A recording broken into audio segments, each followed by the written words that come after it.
নমস্কাৰ বন্ধু বান্ধৱীসকল, মই মীনাক্ষীয়ে আপোনালোকক সকলোকে স্বাগতম জনাইছোঁ।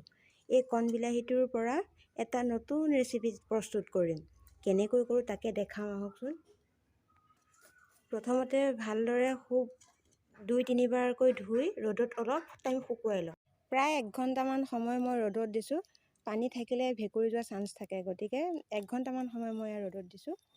আহক দেখাম। ৰ'দত দিয়াৰ পাছত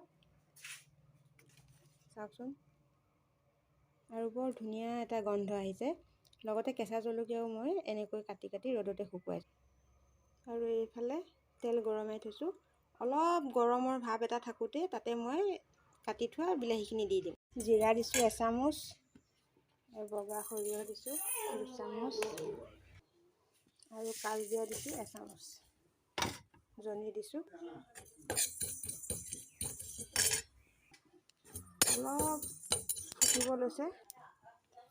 চব দিছোঁ 2 চামুচ, ভালকৈ ভাজি থৈছিলোঁ, দেখিছেনে? অলপ ফুটিব লৈছে।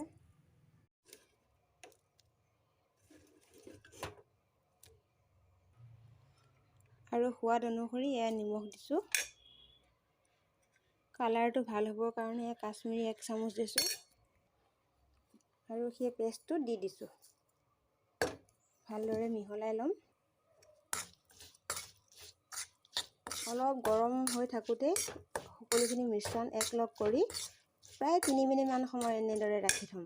বটলত ভৰোৱাৰ আগে আগে নেমু এড কৰিছোঁ। ভিনেগাৰো দিব পাৰে, যিহেতু ঘৰতে নেমু আছে সেইকাৰণে মই নেমু ব্যৱহাৰ কৰিছোঁ। এফাল নেমু মই ইয়াত ব্যৱহাৰ কৰিছোঁ।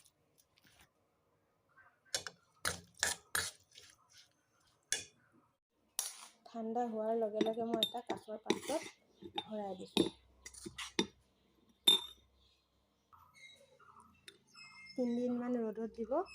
দেখিছেনে কিমান ধুনীয়া কালাৰফুল হৈছে।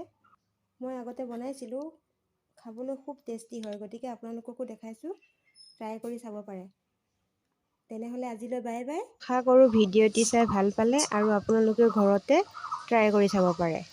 বাই।